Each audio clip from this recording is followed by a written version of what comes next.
Hello guys, UnoPro here, and I'm back.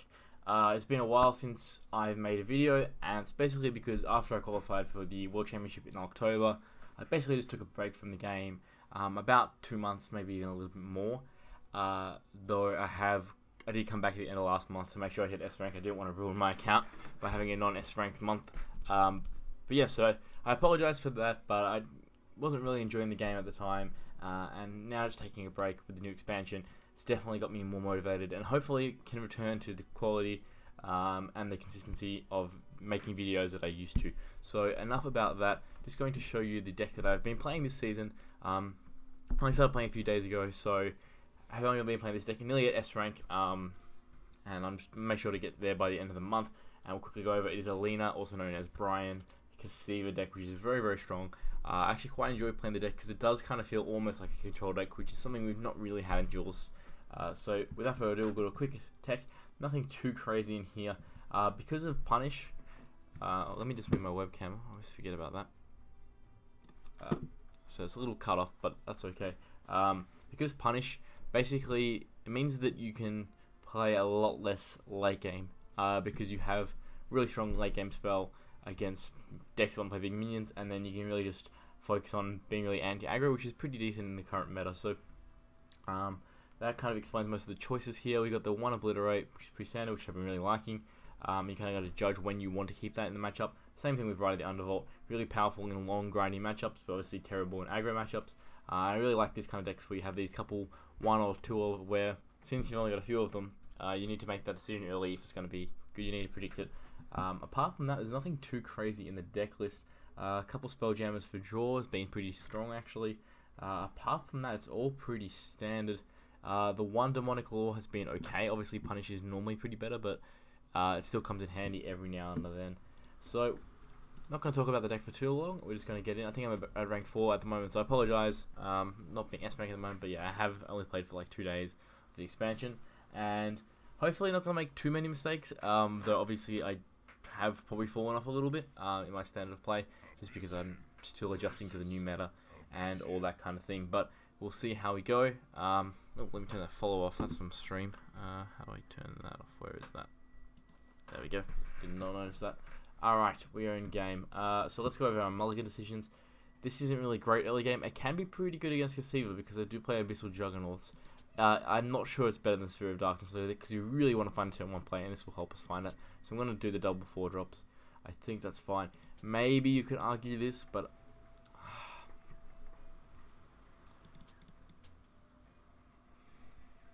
let's try actually. Let's have a bit of a failsafe.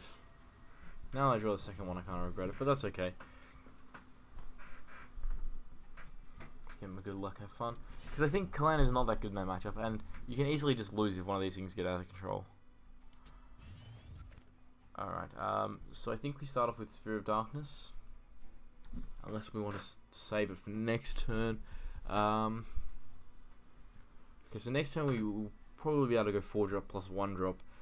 We don't have Bloodborne spells, so that could be a way to fill out our curve. Unless we want to find a 1 drop. 1 drop we're really wanting to find. We don't want Void Pulse, so we only really want to find Blood Tear. And is Blood Tear even that much better? I'm not really sure. I think we just save it and so we can use it for board control. Unless we want to find an Abyssal Crawler. Abyssal Crawler will be really good.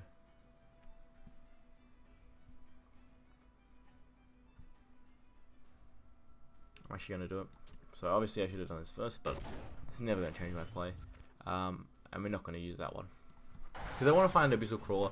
The thing is, when I'm playing this 4 drop, because this is a battle pet, it's not necessarily going to be near a mana tile, so I'm going to have to move with my general, which means it's unlikely I'm going to get a good hit on a minion anyway, and be able to do it. That was my reasoning. Because, like, if I could easily access a mana tile and then move my general to hit something plus Sphere of Darkness, that'd be fine. But because I'm not going to be able to, it's very unlikely I'm going to have a minion I can hit and access the mana tile with my general. What has he done here? So he did Grasp of Agony. Okay. That's I'm pretty fine with that. Okay. Huh. So we can just get the Abyssal Juggernaut going. So we have to play it down here if we want a Sphere of Darkness, which does make things a little bit awkward. I think I almost just want to play it on his face, to be honest. Maybe at 4 though. It's kind of a little bit vulnerable. You know, I think I'm just going to play Spelljammer. Just play Spelljammer here. Let's take it slow. I'm not going to attack because this kind of looks like a more aggressive deck than me. And so I probably win a late game. This was a tough turn, really. Because, I mean, he can just run up there and avoid it, which I guess is not the end of the world, but...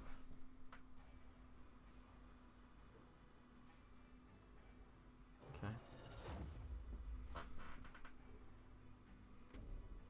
That's pretty fine. So we have a clear on it if we want to do ping that.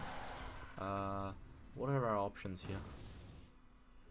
So he's going pretty aggressive, so it kind of makes me think about playing Kaleno here, but probably better just to develop this, I imagine. So we could do this, and ping and clear like that. I think I actually kind of like that the most.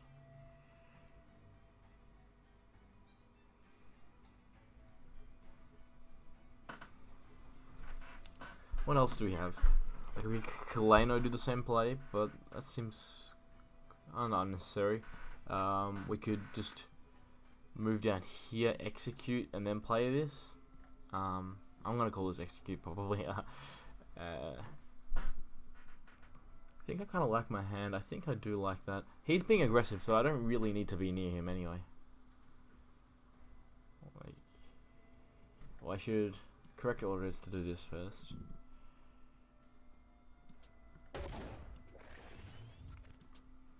I think we want that. So we double up on the Shadow Crypt, but that's not really an issue. And we'll move here.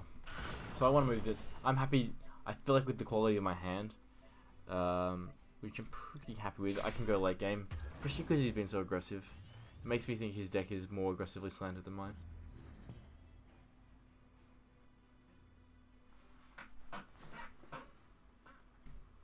So 5 mana, what can he do really?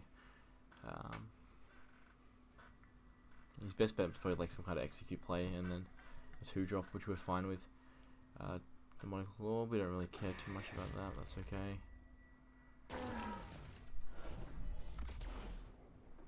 So we're going to be Spectral Revenant first, which is pretty good. Okay, that's pretty fine with that, to be honest. Alright.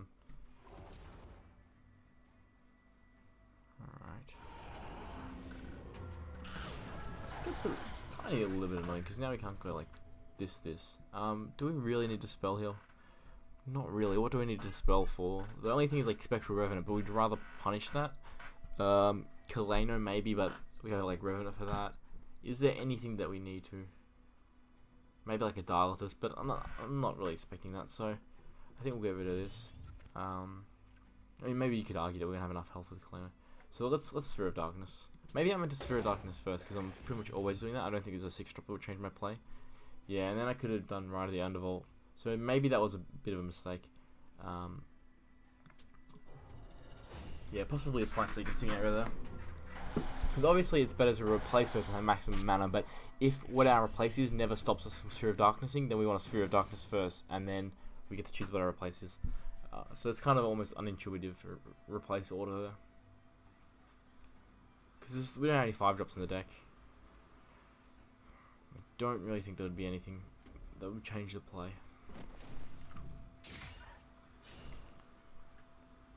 So we're looking like a pretty good spot here.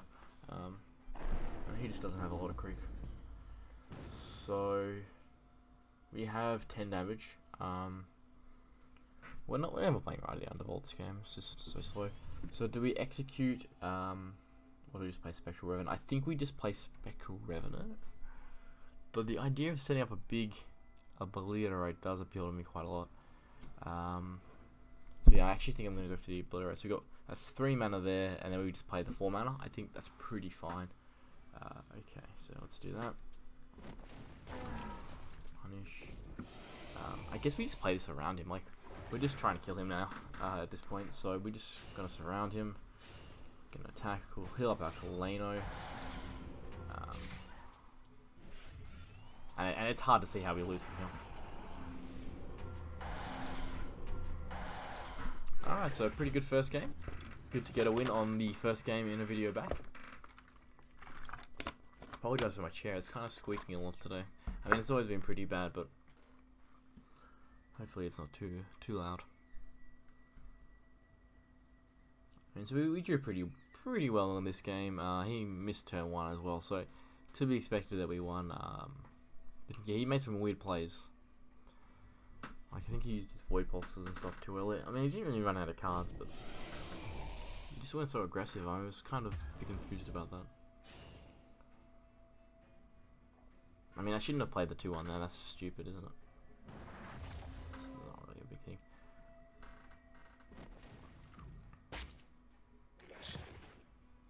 That should have both been in his range.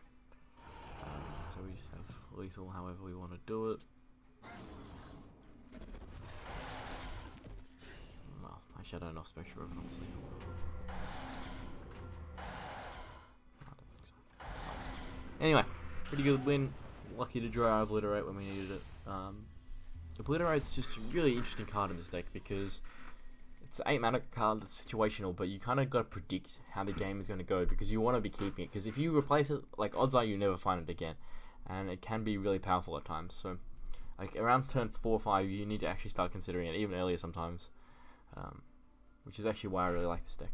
It's a lot of interesting decisions like that, like Spelljammer decisions, like do I want to be drawing and letting my opponent draw, because normally we're less aggressive, but it's still, you know, often pretty good. A lot of really interesting decisions in this deck. So the question here is, do we definitely get rid of one Kaleno, or do we just keep this hand?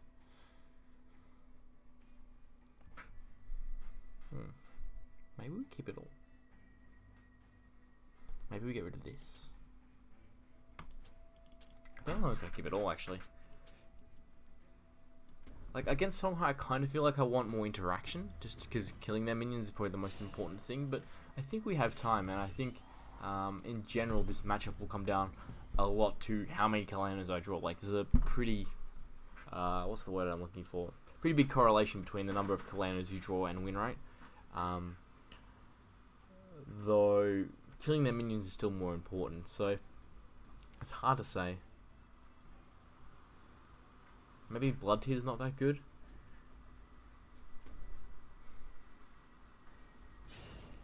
But Blood Tear is like our only piece of interaction. And if we find like something like Sphere of Darkness, we can deal with a 3-2 range guy, Chakris, Mask Shadows. Okay, so I'm guessing. Oh my goodness. Alright. Now I have to remember all the new Songhai cards. He doesn't have any way to move the general, right? No, he can move a minion behind me, my back. He's back, right?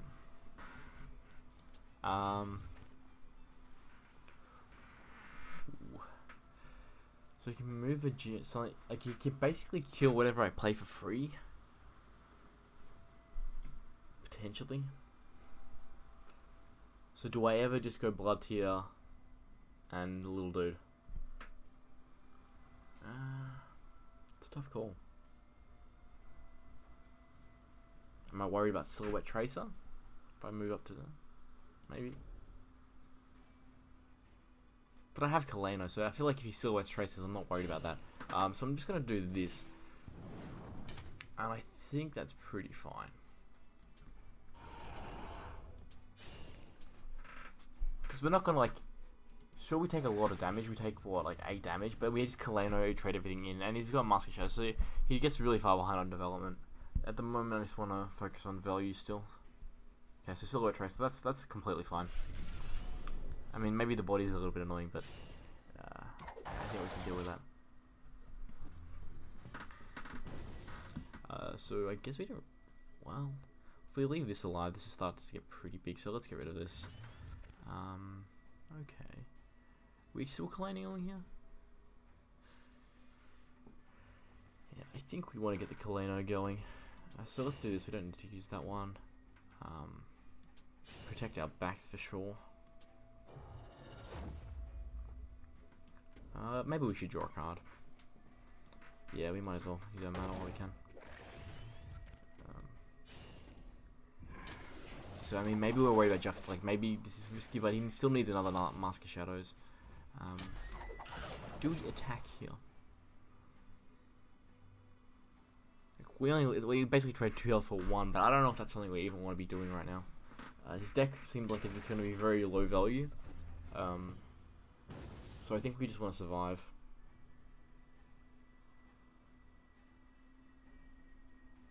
It's an interesting game. Not a deck I'm used to versing.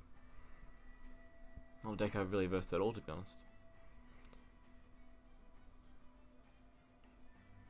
And I have not played Mask of Shadows in Songhai for a very long time, so it's pretty cool. It's cool to see people trying out stuff.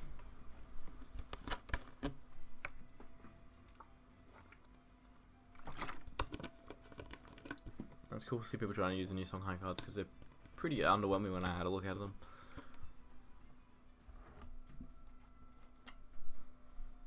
I haven't really played any Songhai post-expansion, so maybe there's something new there that I haven't found, but don't have overly high hopes, to be honest. So we've got 3 Shadow Creep, that's pretty good.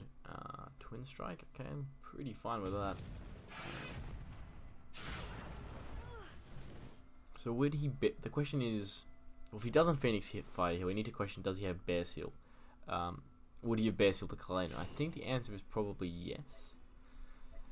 Though maybe that depends on the composition of his hand. Like maybe if he has something like a Hammond, then he feels like he can outvalue us.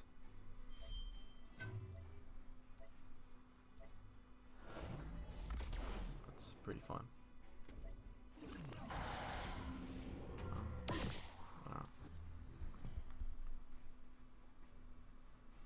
Alright, so I think I'm going to get rid of the Healing Mystic. I just don't think we need it at the moment. We have so much healing. So we can go this, and then just so he can play this right in his face, which seems pretty fine. But then we move on to there. Is it ever better just to trade it? We might as well cycle, right? We want to start cycling because we've already got one on his face. Is it better to play the Blood Tier? I actually think it might be better to play Blood Tier.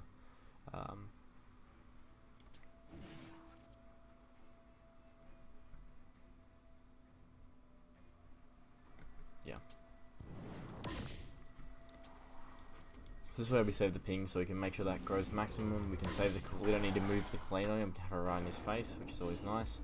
And we go up to 21, so we're in a pretty good spot. What we really need to worry about, well, as I say that, I was going to say we need to worry a little bit about running out of cards, but Rider the Undervault is very, very good for making sure you don't do that.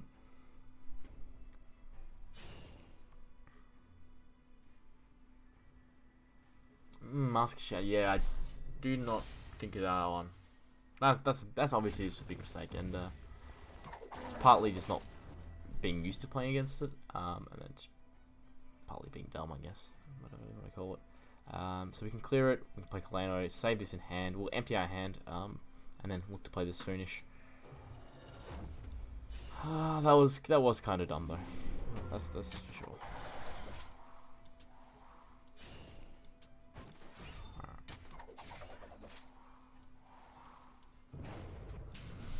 Still in a decent spot. Still in a decent spot. If I should have just played it there.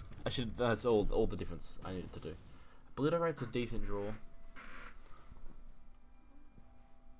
It makes me actually question if I ever want to replace Rider the Undervault. Okay, if he's taking a slow turn, that's pretty good for me. I mean, we really just need to put ourselves back against the wall, and then we should be able to survive like this. It's much better to do on 8 mana than 7 mana because there's like a lot of 2 mana cards we can use to kill people, or kill minions for free. Alright, I think we just do it though.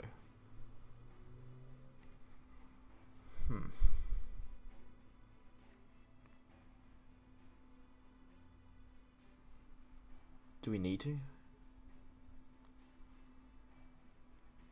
No, we never actually need to, do we? Ah, that's terrible. That feels really bad. But the thing is, like, we have Obliterate, we're probably going to kill him anyway, so basically anything that's not this is like a really good draw. Do we ever have Silence? I think it's just a 5, which is not a threshold. So that is kind of frustrating, but because we basically just missed out on drawing a bunch of cards for free. But so, teleport a random enemy behind you, generally. Yeah, that's right. That's fine though. He needs to heal.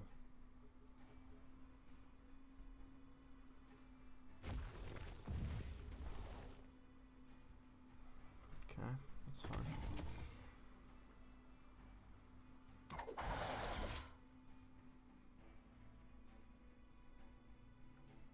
Interesting that he still plays this.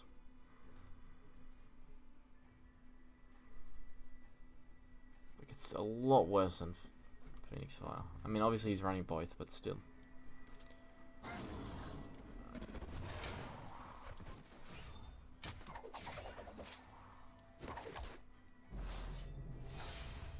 This thing's permanent, right? That is permanent. That's pretty good. Alright, next one. Pretty good start. Obviously I'm playing at the end of the month and climbing with a good deck, so I'm expecting to win most of the games, but hopefully can find the time to finish getting to S rank next couple of days and actually have some S rank videos for you, and then start of next month obviously I'll be playing and actually being in S rank, which is always nice. Could keep this, but I'm more worried about curving out. Normally we don't trouble too much to deal with them. Two Kalenos doesn't really seem necessary. Kalenos actually not that good in this matchup because it can actually trigger a lot of their effects. So maybe I actually am meant to keep Punish over Kaleno.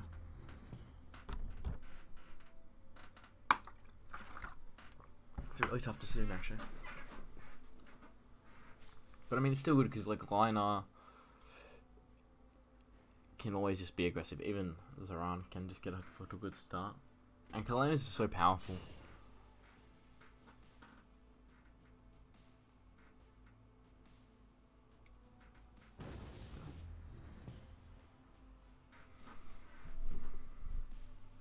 So the effect is not really relevant at the moment. Let's get rid of this. It's too early.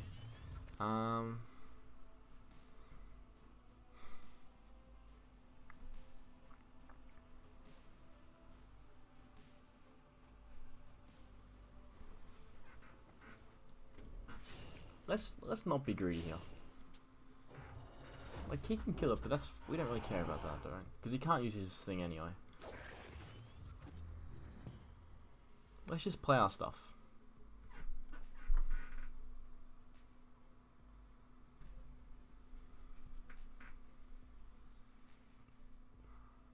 Like I could punish, but that doesn't really seem like I'm getting anywhere. Just deny the Manitoba.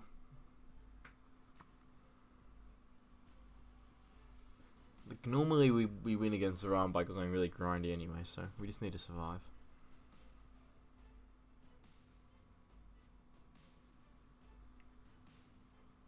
I mean, stopping him to getting 5 mana is not actually that important though. But it's more about protecting our crawl. Maybe there's no rush to get going.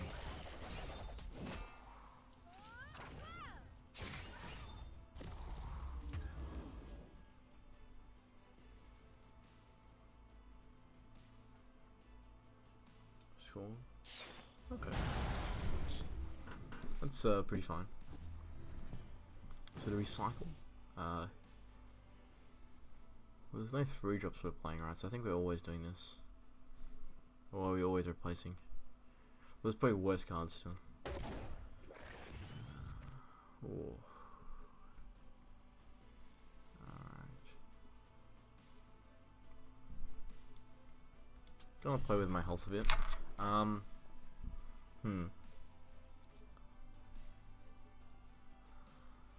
I think we just trade in, and the question is, do we do this, or none? We probably want to use one of them.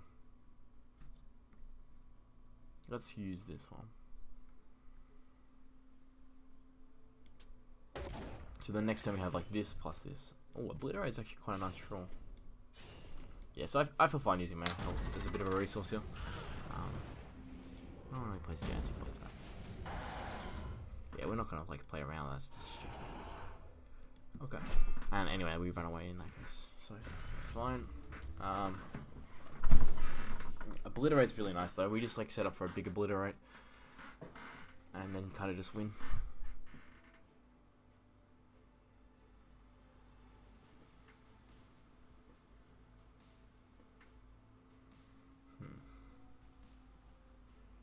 Oh, he actually had dancing blades? What? That's so surprising. No, I kind of just like said it because it's like a habit. Like I've always just kind of thought about playing around dancing blades every time I ever play a minion almost.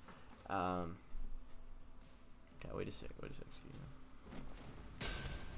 And like now we play around it. Like well now we can play around. I don't want to ever let him just like run away for free to play around dancing blades. That's kind of my rule. When there's nothing to play around, maybe I don't need attacker. When there's nothing to play around but dancing blades, and you really give up nothing, then you do. But I'm not gonna like let him just run away and dodge my minions for free, unless I'm certain that I want the distance, which maybe you could argue that I do.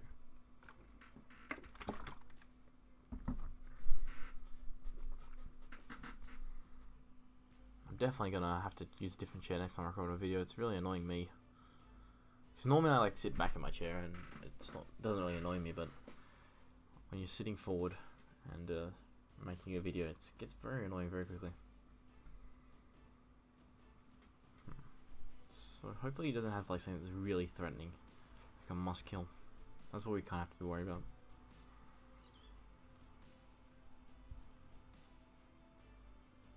Like that.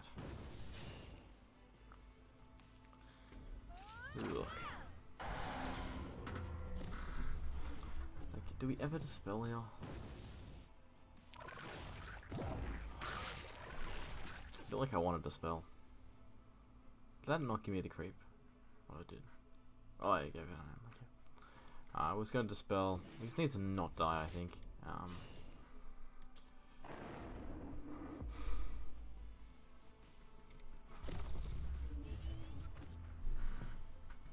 Next turn could be awkward if we don't do something better, but we're just playing into that ability, right?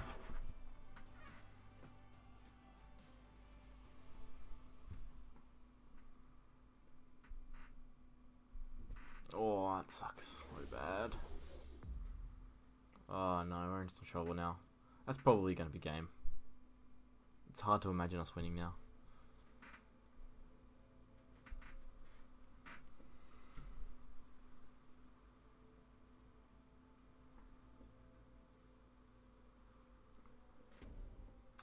The Iron Cliff was just so perfect because it was like the one opportunity he had to really develop, and we basically just needed something that would not just like instantly kill us, and so we had to play safe around the Iron Cliff, which kind of fucked us over. Now we only have 2 cards left, but it's not over. It's just gonna be hard. So we at least got distance between that if he doesn't provoke us, which we can hope.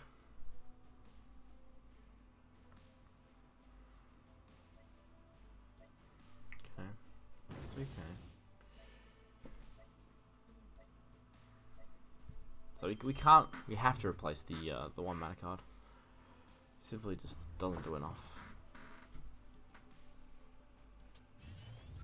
Okay, that's actually not a bad draw.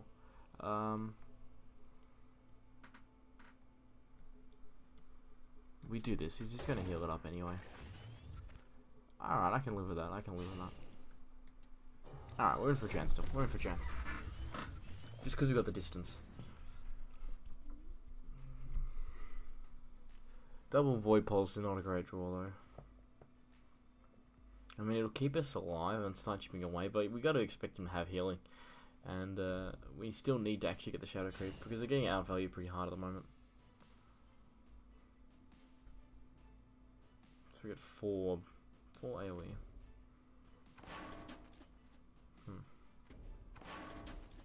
I mean, if he doesn't have healing, we probably just win, but it's pretty unlikely.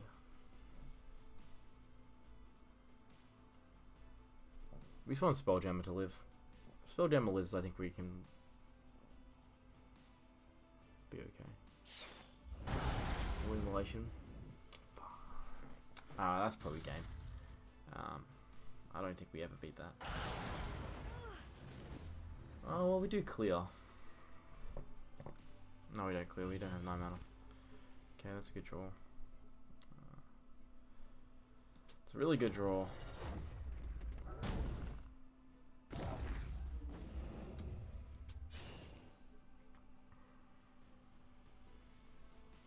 We give him 1 attack, but we kind of have to do it, right? Like, how else do we? We just need to survive, not get Divine Bonded, and then win with Obliterate, maybe?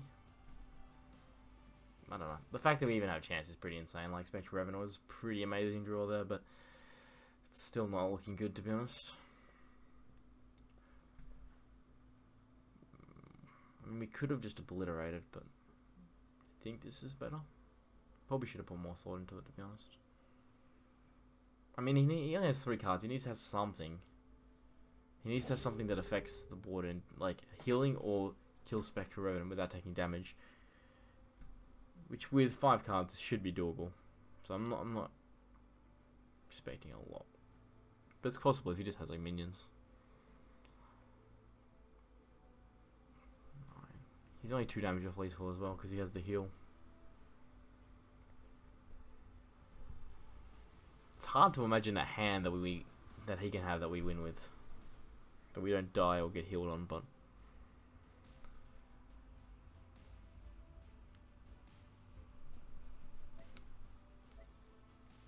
yeah.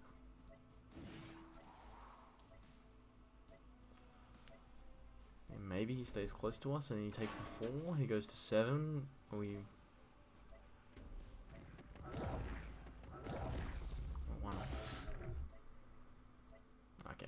Still 1 off.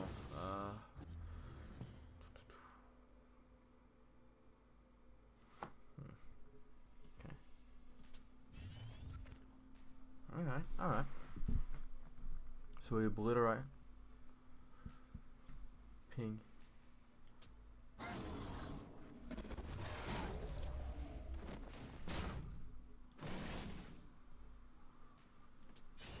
We don't want to get boxed in and not be able to like play a Spectral Revenant or something.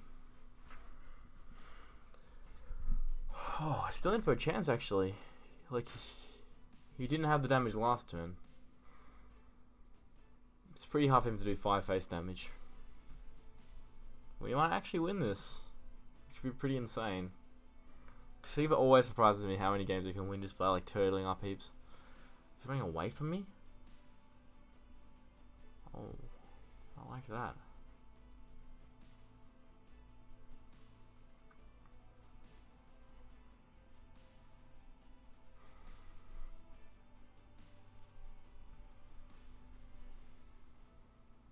It's gonna be really interesting. If say like he plays like a big provoke, do we lure first? Because then we have more chances to get a Void Pulse. But if we don't, anything else we live? Am I dead?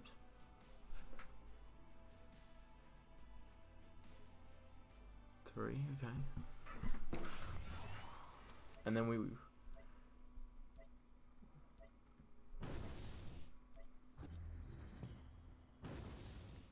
So if I lure first, I get 1 extra card draw to Void Pulse. If I replace lure, then I have Spectral Revenant.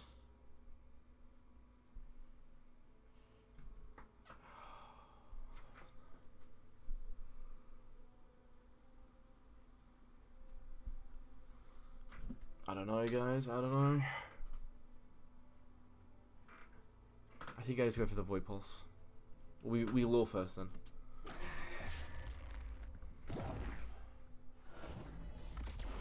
Come on. Void Pulse. Yes! Oh my god, what a game.